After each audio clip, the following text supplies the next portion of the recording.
membahas tentang constraint. Tujuan kali ini adalah memahami definisi constraint, dapat membuat constraint, dapat melakukan pemeliharaan constraint. Constraint adalah batasan atau aturan yang ada pada tabel. Constraint menjaga penghapusan data dari suatu tabel yang memiliki keterkaitan dalam tabel lain. Misal terdapat keterkaitan antara tabel departemen dengan tabel pegawai, di mana pada tabel pegawai menyimpan informasi kolom nomor departemen yang juga terdapat pada tabel departemen. Jika berisi dengan nomor departemen 10 akan dihapus dari tabel departemen, sedangkan terdapat data pegawai yang bekerja pada departemen tersebut, maka dengan adanya constraint antara dua tabel, penghapusan tersebut tidak akan bisa dilakukan. Oracle menyediakan beberapa tipe constraint. Yang pertama adalah not null, unique, primary key, foreign key, dan check. Yang pertama adalah membuat constraint, yaitu create tabel. Create tabelnya, kita membuat tabel, skema tabelnya, kolom data tipenya, kolom constraint, maka diikuti kolom constraint dan tabel constraintnya. Contohnya adalah seperti ini, create tabel bernama employee dengan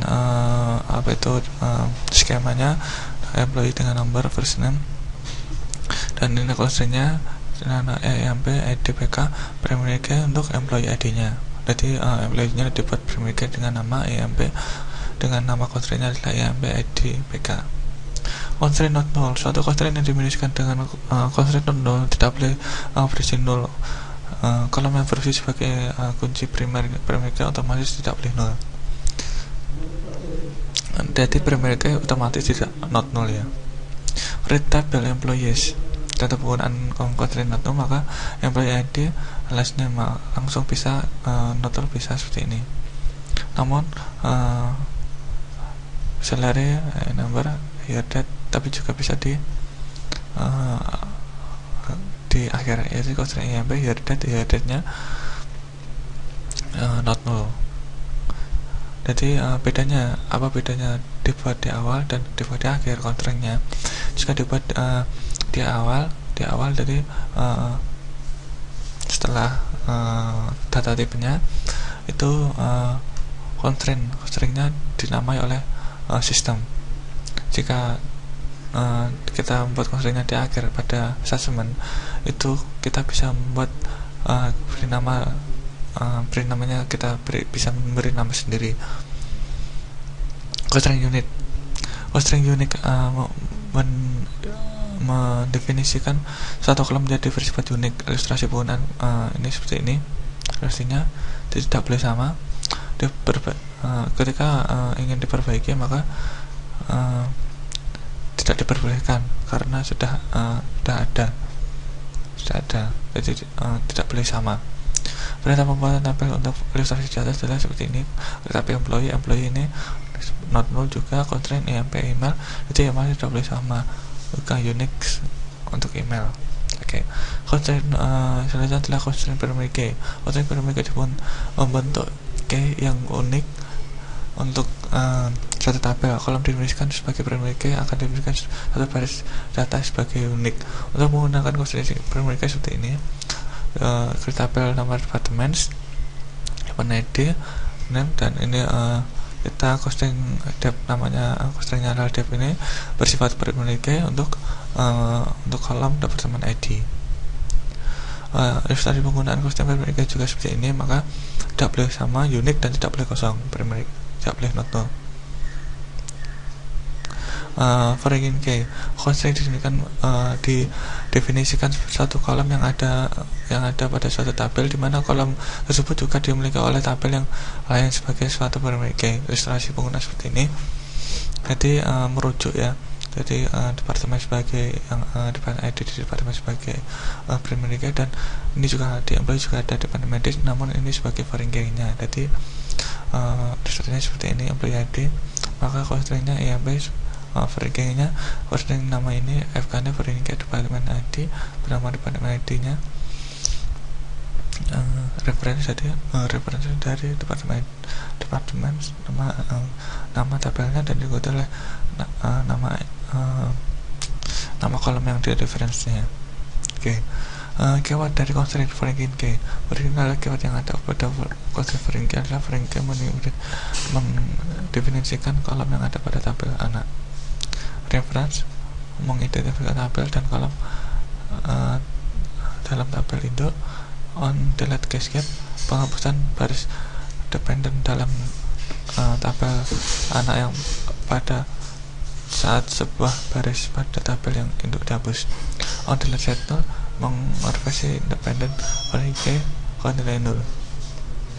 Selanjutnya adalah constraint check. Constraint check digunakan untuk mendefinisikan suatu kondisi yang harus dipenuhi oleh setiap baris data dalam tabel. Contoh penggunaan adalah salary number. Constraint MP minimal, maka ceknya minimal tidak boleh, jadi ceknya salary-nya harus lebih dari 0. Menambahkan suatu constraint. Untuk menambahkan suatu constraint dengan perintah alter tabel. Termudah adalah alter tabel, nama tabelnya, dan add constraint-nya. Oke. Menambahkan constraint, misal ditambahkan constraint foreign key pada tabel employee yang menunjukkan bahwa data manager harus valid atau berasal dari tabel employee. Jadi kita alter tabel employee, add constraint-nya adalah namanya ini, foreign key adalah sebagai ini, manager ID, reference dari ini. Kita langsung ya. Penghapusan constraint. Untuk menghapus suatu constraint juga dapat digunakan perintah alter tabel. Cara penulisan alter tabel, drop nama constraint-nya dan tipe kolomnya. Tuh, seperti ini, alter tabel employees, drop constraint manager FK. Untuk menghapus constraint primary key pada tabel departemen dan menghapus asosiasi constraint foreign key dalam tabel employees departemen ID, maka seperti ini contohnya. Alter tabel departemen, drop primary key cascade. Maka kalau di cascade tidak akan bisa di anak-anaknya juga akan di yang akan relasinya juga akan dihapus. Disable constraint. Alter tabel ini contohnya employees disable constraint dan ikuti nama constraint-nya dan cascade-nya untuk enable constraint. Untuk mengaktifkan kembali constraint digunakan clause enable, maka alter table employees nama tabelnya, maka enable constraint nama constraint-nya. Cascading constraint. Clause cascade constraint digunakan untuk dengan clause drop kolom. Clause cascade constraint menghapus semua referential integrity constraint yang merefer ke primary dan unique key yang didefinisikan pada kolom dihapus. Di sini tabel T1 namanya tabel drop cascade constraint.